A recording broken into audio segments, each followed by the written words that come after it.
Hi everyone, welcome back to the Sattva Code. Today we are on. So this is for everyone who's following me, and if there is any new, subscriber person who lands on this video, I want to introduce them to my work. I am Anisha Dutt. I'm a healer and a spiritual life coach, and this is my endeavor. The Sattva Code series is my endeavor to just come up with, well, not come up with, but like do a lot of research and understand different concepts around, manifestation, body, mind, spirit, and basically just learn different aspects of how our body and mind functions, right? And how the universe functions. And there are a lot of scriptures, especially the Hindu scriptures, right? That I've taken a lot of courses in, and I'm just trying to understand, and even Western concepts, right? And I'm trying to bring it all together so that like Sattva, I want to get clarity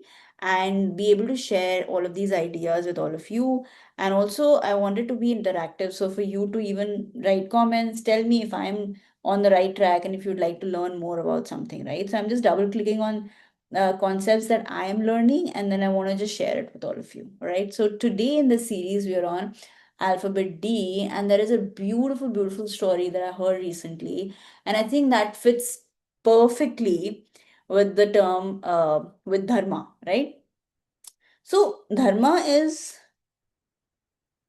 that energy of doing the righteousness, right? Doing what's right. And for me, I have been trying to wrap my head around this concept of living with integrity, right? And living with integrity, there is one school of thought where I read that when we're not living in integrity, we self-sabotage, right? Why? Because there is this inner divination, right? Conscience, or our own conscience that tells us something, right? That makes us do the right thing. And when we don't do that, and sometimes when we ignore it, right? And when we um uh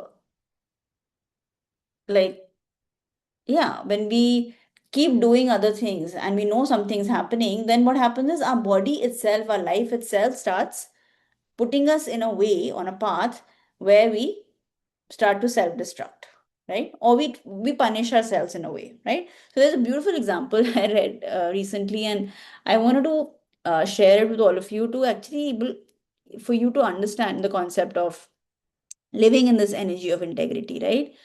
And this is true for all of us in any area of our life. So in any area of your life, if you're feeling that you're feeling like you're out of sync, or you are not feeling good, or you're not doing well, right? It could be your work, it could be a relationship, it could be um your finances, it could be anything, right? Health.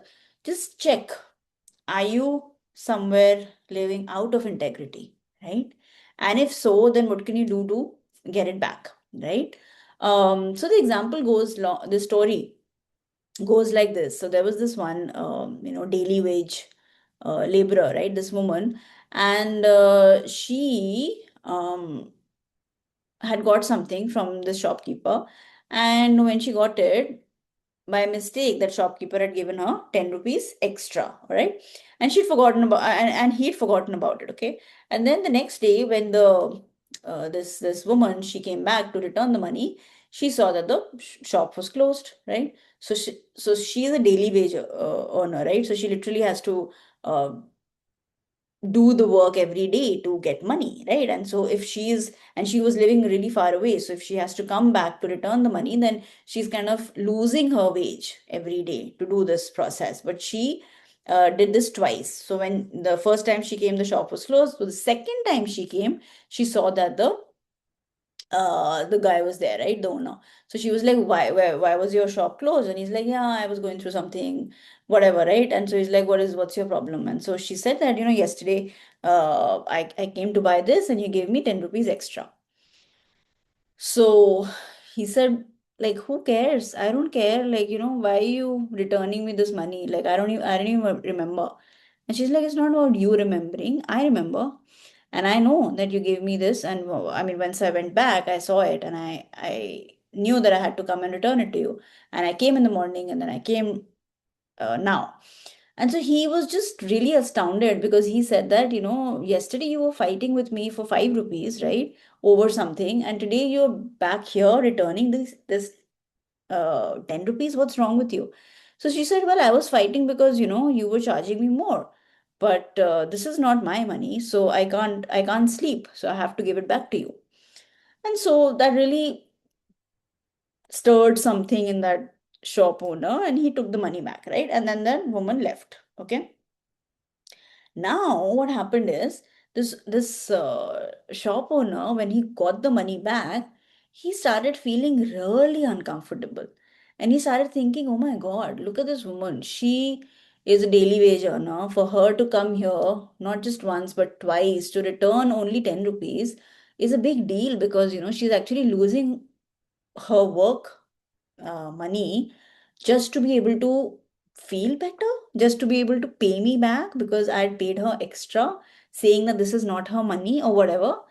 Um, and suddenly, when he was thinking all of this, something in him shifted, and he realized that there was this one friend of his. He had taken, uh, he had when he was giving all the stuff to him, like he was this shop, right, where you get your daily groceries. So he remembered that a couple of days ago somebody had asked for something and he had charged them 300 rupees extra, right? Suddenly it just came to his mind, and he realized that he should also go and return this money back to them. Yeah. So what he did was he went got into his car and he went into this person's place, and he said that I you ordered these groceries the other day, and I just remembered that I had charged you extra, so here's your 300 rupees. So then that the person that he went to, he was this rich guy, and and he was like, I didn't even know that I ordered this, uh, my help had gotten all the stuff from I mean, I don't care, like, just keep this money, I don't even care about this 300 rupees. And he was like, no, no, no, no, I know, and I have to give it back to you, and you must keep it. And it's just been on my mind, and I can't live with this. And he was like, okay, whatever. So with all of this back and forth, ultimately this guy took the money back, and this guy, the shop owner, went back. Now with this incident, this guy, this rich dude, he was sitting and he's like thinking, and he's thinking that I would never even have imagined that there were like this 300 rupees missing or whatever, right? And I didn't even do the calculation. I never do this calculation. And this guy, out of the blue, just comes and returns this money back. What is wrong with him, right? Um, and while he was thinking that, something shifted in this guy, right? And he realized that, look at this guy, I didn't even make this thing was never even going to get caught of this 300 rupees, right? Nobody cares. No, none of us were going to calculate this. But this guy, just out of his integrity, came and returned the money. He thought back to a friendship a few years ago that he had with another guy who, they were friends and they were in a partnership and they started a business, and then something happened, and this guy, this current guy who's thinking, he took over the business, and instead of giving uh, a big chunk of money to his partner, he threw his partner out. Yeah. And he became the owner of everything. Then that partner died. Yeah. Then that partner's wife and child now are kind of like, wherever they were thrown out, and then they were kind of living on the streets, in the slums, and they are in a very bad shape now. Okay. And suddenly, especially because he's thrown out of the business, there was nothing, and the husband died, and all of that, right? So this guy then thinks that, oh my God, if I think back, and if that partner would have been alive, then today he would probably, you know, get at least 15, 20 lakhs, 20 lakh rupees, right? At least. So he said, I think I should go back and give it to him or give it to the family. So he goes back, he tries to trace them back. And when he goes back to the, wherever the house was, that house was already sold, and because they had left that house and they were kind of living in the slums or some like on the roads now, right? So he went to that house, and then everybody told them that the wife and the child are really living in a bad situation nowadays, and they're living somewhere in the wherever they were. And so this guy then traced them, tried to figure it out, and was like slumming, like trying to figure it out the whole day where it was and where the slums were and all that. And finally, he found that woman, the wife of his partner, somewhere sitting and crying. Okay. And he said that I am your husband's partner, and he had done this, and we were doing the business together. And then, I took over, but today I want to return whatever amount was there. That was his portion to you. And here's the 15 lakh rupees. And that woman was like, what?